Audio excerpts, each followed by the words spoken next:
السلام عليكم ورحمة الله وبركاته. الحمد لله رب العالمين، وصلى الله على نبينا محمد وعلى آله وأصحابه أجمعين، أما بعد. أعوذ بالله من الشيطان الرجيم. يا أيها الذين آمنوا اتقوا الله حق تقاته ولا تموتن إلا وأنتم مسلمون. ഏറെ ബഹുമാനപ്പെട്ട സഹോദരന്മാരെ, നമ്മൾ പഠിക്കുന്ന ഹദീസ് റസൂലുള്ളാഹി സ്വല്ലല്ലാഹു അലൈഹി വസല്ലമയിൽ നിന്നും ഉദ്ധരിക്കപ്പെട്ടു വന്നിട്ടുള്ള ഖൈരിയാത്തുകൾ പറയുന്ന നന്മകളെ സംബന്ധിച്ച് സൂചിപ്പിക്കുന്ന ഹദീസുകളാണ്. അതിൽ 5-ാമത്തെ ഹദീസാണ് നമ്മൾ ഇൻഷാ അല്ലാഹ് ഇന്ന് പഠിക്കുന്നത്. അൻ അബ്ദുല്ലാഹി ഇബ്നു ഉമർ റളിയല്ലാഹു അൻഹുമാ أن رجلا سأل النبي صلى الله عليه وسلم أي الإسلام خير؟ قال تطعم الطعام وتقرأ السلام على من عرفت ومن لم تعرف. رواه الترمذي وصححه الألباني رحمهم الله.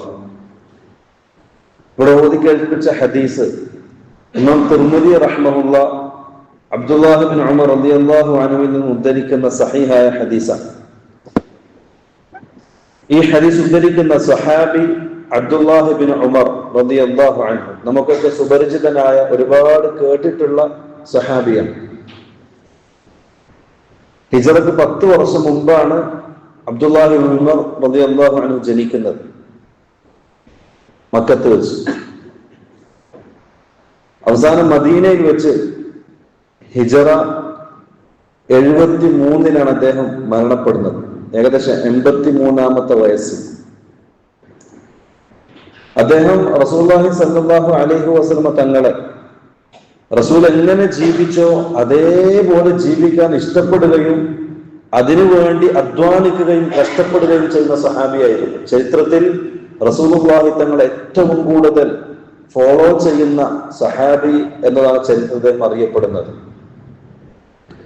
അദ്ദേഹം 2630 ഹദീസുകൾ റിപ്പോർട്ട് ചെയ്യുന്നുണ്ട്. 2630 ഹദീസുകൾ. റസൂലുള്ളാഹി സ്വല്ലല്ലാഹു അലൈഹി വസല്ലം തങ്ങളുടെ കൂടെ ഒരുപാട് യുദ്ധങ്ങളിലും അതേപോലെ മറ്റു ദഅവത്തിന്റെ പ്രവർത്തനങ്ങളിലും ഏർപ്പെട്ട സഹാബിയാണ്. ചെറുപ്പത്തിൽ തന്നെ ബുദ്ധിപൂർവതയിലും അഗാധമായ പാണ്ഡിത്യത്തിലും അറിയപ്പെട്ട സഹാബിയാണ്. ചെറുപ്പത്തിൽ തന്നെ അദ്ദേഹം മദീനയിൽ ഫത്വകൾ കൊടുക്കുമായിരുന്നു, ഇബ്നു അബ്ബാസിനെ പോലെ. ഒരു സംഭവം കാണും. റസൂലുള്ളാഹി സ്വല്ലല്ലാഹു അലൈഹി വസല്ലമയുടെ സദസ്സിൽ ഒരു ദിവസം റസൂലുള്ളാഹി ഒരു ചോദ്യം ചോദിച്ചു സദസ്സിലുള്ള സഹാബാക്കളോട്. റസൂൽ ചോദിച്ചു, ഇല കൊഴിഞ്ഞു വീഴാത്ത മരം ഏതാണ്? ഇല കൊഴിഞ്ഞു വീഴാത്ത മരം ഏതാ അറിയോ? ഇല കൊഴിഞ്ഞു വീഴാത്ത മരം അറിയോ? ഈത്തപ്പഴം. ബാറക്കല്ലാഹ്, മാഷാ അല്ലാഹ്.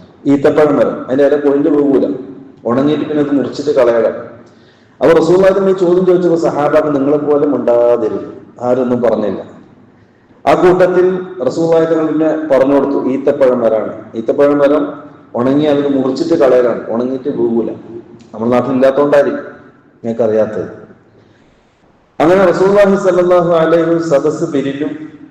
ഇങ്ങനെ സദസ്സ് പിരിഞ്ഞു പോകുന്ന സമയത്ത് അബ്ദുല്ലാഹി ഇബ്നു ഉമർ റളിയല്ലാഹു അൻഹു തന്റെ ഉപ്പ ഉമർ ഇബ്നു ഖത്താബിന്റെ മകനാണ് അബ്ദുല്ലാഹി ഇബ്നു ഉമർ.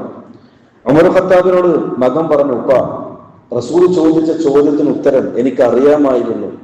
ഈത്തപ്പഴ മരമാണെന്ന് എനിക്കറിയാമായിരുന്നു. പക്ഷെ എല്ലാ മുതിർന്ന സഹാബാക്കളുള്ള സദസ്സിൽ ചെറിയ കുട്ടിയായ ഞാൻ മറുപടി പറഞ്ഞാൽ എന്റെ ഉപ്പയായ താങ്കളും നിങ്ങളുടെ കൂട്ടുകാരനായ അബൂബക്കറും ഉസ്മാനും ഒക്കെ നാണക്കേട് വരുമല്ലോ.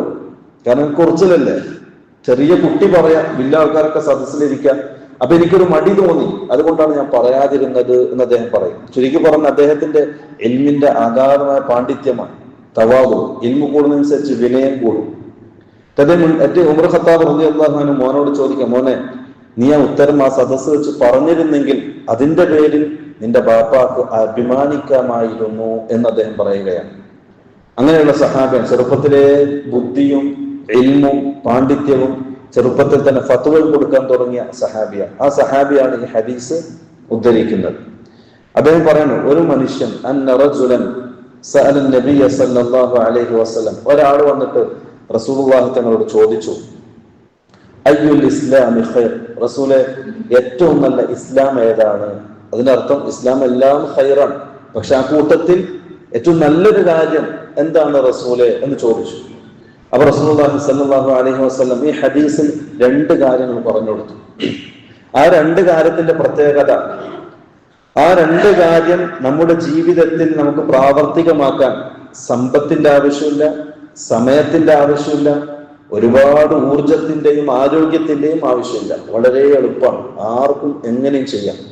എത്ര പാവപ്പെട്ടവനാണെങ്കിലും എത്ര പണക്കാരനാണെങ്കിലും തിരക്ക് പിടിച്ച ജീവിതം ജീവിക്കുന്ന ആളാണെങ്കിലും ഈ അമലുകൾ ചെയ്യാൻ പറ്റും. അത്ര സിമ്പിളായ 2 കാര്യം റസൂലുള്ളാഹി തന്നെ പറഞ്ഞു കൊടുത്തു. ഒന്ന്, ഭക്ഷിപ്പിക്കുക, പാവപ്പെട്ടവർക്കും അയൽവാസികൾക്കും കൂട്ടുകാർക്കും എല്ലാവർക്കും ഭക്ഷണം കൊടുക്കുക. ഒന്നും വേണ്ട, സാധാരണ പേർക്ക് ഭക്ഷണം ഉണ്ടാക്കുമല്ലോ, ഉണ്ടാക്കുന്ന സമയത്ത് കുറച്ച് കൂട്ടിയിട്ട് അയൽവാസി കൊണ്ട് കൊടുക്കുക, അതല്ലെങ്കിൽ അതിഥികൾക്ക് വെച്ച് കൊടുക്കുക, അതല്ലെങ്കിൽ കൂട്ടുകാർക്ക് കൊടുക്കുക. നല്ല സ്വഭാവമാണ് പാവപ്പെട്ടവരെ സഹായിക്കുക, ഭക്ഷണം കൊടുക്കുക എന്നുള്ളത്. അതെല്ലാവർക്കും പറ്റൂല, അള്ളാഹു തൗഫീഖ് നൽകിയവർക്ക് ഒഴിച്ച്. ഒരു ഹദീസിൽ കാണാം റസൂലുള്ളാഹി സ്വല്ലല്ലാഹു അലൈഹി വസല്ലം തങ്ങൾ പറഞ്ഞു, അയ്യുഹന്നാസ്, ജനങ്ങളെ, അത്ഇമു തആം, നിങ്ങൾ ഭക്ഷിപ്പിക്കുക, ഭക്ഷണം കൊടുക്കുക, പാവപ്പെട്ടവർക്കൊക്കെ ഭക്ഷണം കൊടുക്കുക. വഅഫ്ശു സലാം, നിങ്ങൾ സലാമിനെ വ്യാപിപ്പിക്കുക, കണ്ടവരുടെ സലാം പറയാം. അതേപോലെ തന്നെ നിങ്ങൾ വസിലു അൽ അർഹാം, കുടുംബ ബന്ധങ്ങളെ ചേർക്കുക. അതേപോലെ വസല്ലു ബിൽ ലൈലി വന്നാസു നിയാം, ജനങ്ങൾ ഉറങ്ങിക്കിടക്കുന്ന സമയം തഹജ്ജുദിന്റെ സമയത്ത് എഴുന്നേറ്റിട്ട് രാത്രി നമസ്കാരം ഖിയാമുൽ ലൈൽ തഹജ്ജുദ് നിസ്കരിക്കുക.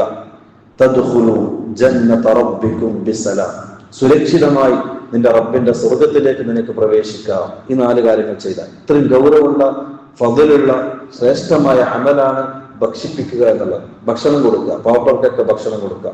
റസൂലുള്ളാഹി തങ്ങൾ നല്ല സ്വഭാവമായിരുന്നു, എല്ലാവരും ഭക്ഷിപ്പിക്കും. ഒരു ദിവസം റസൂലുള്ളാഹി തങ്ങൾ ഒരു ആട്ടിനെ അറുത്തു, എന്നിട്ട് അത് പാവപ്പെട്ടവർക്ക് ദാനം ചെയ്തു. എന്നിട്ട് ആയിഷ ബിവിയോട് ചോദിച്ചു, ആയിഷ എന്തെങ്കിലും ബാക്കിയുണ്ടോ?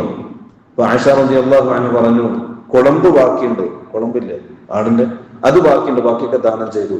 അപ്പൊ റസൂലുള്ളാഹി സ്വല്ലല്ലാഹു അലൈഹി വസല്ലം തങ്ങൾ പറഞ്ഞു, ഇത് മാത്രം വേസ്റ്റായി, കൊടുത്തതൊക്കെ നമുക്ക് ബാക്കിയായി ആഖിറത്തിലേക്ക്, ഇതും കൂടി കൊടുത്തേക്കുക. അത്രയും ദാനം ചെയ്യുന്ന റസൂലുള്ളാഹി തങ്ങൾ. 2ാമത്തെ കാര്യം റസൂൽ പറഞ്ഞത്, നിങ്ങൾ സലാം പറയുക, അലാ മൻ അറഫ്ത വമൻ ലം തഅരിഫ്, അറിയുന്നവരോടും അറിയാത്തവരോടും എല്ലാവരോടും സലാം പറയുക. നല്ല സ്വഭാവമാണ്, കണ്ടവരൊക്കെ സലാം പറയുക, അല്ലേ? ഒരു മുസ്ലിമിന് മറ്റൊരു മുസ്ലിമിനുള്ള ബാധ്യതയെ റസൂലുള്ളാഹി തങ്ങൾ ആദ്യം എണ്ണിയത് കണ്ടാൽ സലാം പറയാന്നുള്ളതാണ്. നമ്മുടെ നാട്ടിൽ ഇപ്പോ സംഘടന വേർതിരിച്ചു, കുടുംബം വേർതിരിച്ചു, നാട് വേർതിരിച്ചിട്ട് സലാം പറയാം. അതിന് നിൽക്കരുത്. മുസ്ലിമാണോ സലാം പറയാം, സലാം പറയുന്നത് തെറ്റൊന്നുമില്ല, സലാം പറയുന്നത് കൊണ്ട് തെറ്റൊന്നുമില്ല. അത് ഖുറാഫി ആണെങ്കിലും സലാം പറയാം, പ്രശ്നമൊന്നുമില്ല. കണ്ടാൽ സലാം പറയാം. റസൂലുള്ളാഹി സ്വല്ലല്ലാഹു അലൈഹി വസല്ലം തങ്ങൾ പറഞ്ഞു, സലാമിന് ഒരുപാട് മര്യാദകളുണ്ട്. റസൂലുള്ളാഹി തങ്ങൾ പറഞ്ഞു, ചെറിയ ആൾക്കാർ വലിയ ആൾക്കാരോട് സലാം പറയാം, വയസ്സുള്ള ആൾക്കാരോട് ചെറുപ്പക്കാർ അങ്ങോട്ട് പോയി സലാം പറയാം. അതേപോലെ തന്നെ ഇരിക്കുന്നവനോട് നിൽക്കുന്നവൻ സലാം പറയാം. അതേപോലെ നടക്കുന്നവൻ നിൽക്കുന്നവനോട് സലാം പറയാം. ഒരു ജമാഅത്ത്, ഒരു കൂട്ടാൾക്കാർ നിൽക്കുന്നുണ്ട്, ഒരാൾ നടന്നു വരുന്നു, അപ്പൊ ആരാ സലാം പറയണ്ടേ? ആ കൂട്ടത്തിൽ എല്ലാവരും ഒന്നിച്ച് അസ്സലാമു അലൈക്കും എന്ന് പറയാം? അല്ല, ആ നടന്നു ഒറ്റയ്ക്ക് വരുന്ന ആൾ ആ കൂട്ടത്തിനോട് സലാം പറയാം. അപ്പൊ കൂട്ടത്തിൽ എല്ലാവരും മടക്കം നിർബന്ധമൊന്നുമില്ല, ഒരാൾ മടക്കിയാൽ മതിയാകുന്നതാണ്. എന്നതല്ല, ദൂരെ നിൽക്കുന്ന ഒരാൾ നമ്മൾ സലാം പറഞ്ഞാൽ അയാൾ കേൾക്കൂല, അങ്ങനെയാണെങ്കിൽ കൈകൊണ്ട് ആംഗ്യം കാണിക്കാം. റസൂലുള്ളാഹി തങ്ങൾ ഒരു ദിവസം ഖുബാ പള്ളിയിലേക്ക് പോയി. എല്ലാ ദിവസവും ശനിയാഴ്ച ദിവസവും റസൂലുള്ളാഹി തങ്ങൾ ഖുബാ പള്ളിയിലേക്ക് പോകും. മദീനയിൽ ഖുബാ പള്ളി അറിയാലോ, മസ്ജിദ് നബവിയിൽ നിന്നും ഏകദേശം 3 കിലോമീറ്റർ നടന്നിട്ട് പോകുന്ന ദൂരേ ഉള്ളൂ. എല്ലാ ദിവസവും റസൂലുള്ളാഹി തങ്ങൾ ശനിയാഴ്ച ഒന്നുകിൽ കഴുതപ്പുറത്ത് അല്ലെങ്കിൽ നടന്നിട്ട് ഖുബാ പള്ളിയിലേക്ക് പോകും. പള്ളിയിൽ പോയിട്ട് 2 റക്അത്ത് നിസ്കരിക്കും പള്ളിയിൽ. റസൂലുള്ളാഹി സഹാബാക്കൾ പറയുന്നത്, റസൂൽ നിസ്കരിച്ചുകൊണ്ടിരിക്കുമ്പോൾ പുറത്തെ ആൾക്കാർ ഇങ്ങനെ സഹാബാക്കൾ റസൂലിനെ കാണാൻ വേണ്ടി വരും. അവർ ഒറ്റത്തെ സലാം പറയും, റസൂൽ കേൾക്കുമാർ. അപ്പൊ റസൂലുള്ളാഹി തങ്ങൾ നിസ്കാരത്തിൽ കൈ ഇങ്ങനെ ആംഗ്യം കാണിക്കുമായിരുന്നു, സലാം അടക്കുന്നതായിട്ട് കൈ ഇങ്ങനെ ആംഗ്യം കാണിക്കുമായിരുന്നു. സലാം മടക്കാം എന്നർത്ഥം. സംസാരിക്കാൻ പാടില്ല, കൈകൊണ്ട് ആംഗ്യം കാണിക്കാം നിസ്കാരത്തിൽ. ഇപ്പൊ നിസ്കാരം അല്ലാത്ത സമയത്തോ മിംബാബിയാവില്ല. എന്തായാലും ഒന്നുകിൽ കേൾപ്പിക്കുന്ന മനുഷ്യർ കേൾക്കുന്ന രൂപത്തിൽ സലാം പറയാം, അതല്ലെങ്കിൽ കൈകൊണ്ട് ആംഗ്യം കാണിക്കാം, അതും അനുവദനീയമാണ്. അതേപോലെ അനസ് റളിയല്ലാഹു അൻഹു റസൂലുള്ളാഹി തങ്ങൾ പറഞ്ഞു, നീ നിന്റെ വീട്ടിലേക്ക് പ്രവേശിക്കുമ്പോൾ നീ ചെയ്യേണ്ടത് ഒന്ന് ബിസ്മില്ല എന്ന് പറയാം, രണ്ട് വസല്ലിം അല അഹ്ലിക്, വീട്ടുകാരോട് സലാം പറയുക, യകൂനു ബറകതൻ അലൈക വഅലാ അഹ്ലി ബൈതിക്, അങ്ങനെ സലാം പറഞ്ഞാൽ നിനക്കും നിന്റെ വീട്ടുകാർക്കും അത് ബർക്കത്താകും എന്ന് റസൂലുള്ളാഹി പഠിപ്പിക്കാം. വീട്ടിലേക്ക് കയറുമ്പോൾ കുടുംബത്തിനോട് സലാം പറയാം, വീട്ടിൽ നിന്ന് ഇറങ്ങി പോകുമ്പോൾ കുടുംബത്തിനോട് സലാം പറഞ്ഞിട്ട് പോകാം, ചെറിയ മക്കൾ സ്കൂളിൽ പോകുമ്പോൾ സലാം പറഞ്ഞിട്ട് പോകാം, തിരിച്ചു വരുമ്പോൾ സലാം പറഞ്ഞിട്ട് വീട്ടിലേക്ക് പ്രവേശിക്കാം. നല്ല ശീലങ്ങളാണ്, അത് ചെറുപ്പത്തിലേ ശീലിപ്പിക്കുക. മറ്റു പല വാക്കുകൾക്കും പകരം സലാമിനെ മുന്തിക്കുക, അതാണ് ഇസ്ലാമിന്റെ ചിഹ്നം. ഒന്നുകൂടി നമ്മൾ തിരിച്ചറിയുക. അല്ലാഹു സുബ്ഹാനഹു വ തആല പഠിക്കാനും അമൽ ചെയ്യാനും നല്ല തൗഫീഖ് നൽകി അനുഗ്രഹിക്കുമാറാകട്ടെ. ഹാദാ വല്ലാഹു അഅലം വസല്ലല്ലാഹു അലാ നബിയിനാ മുഹമ്മദിൻ വഅലാ ആലിഹി വസഹ്ബിഹി അജ്മഈൻ. അസ്സലാമു അലൈക്കും വറഹ്മത്തുള്ളാഹി വബറകാതുഹു.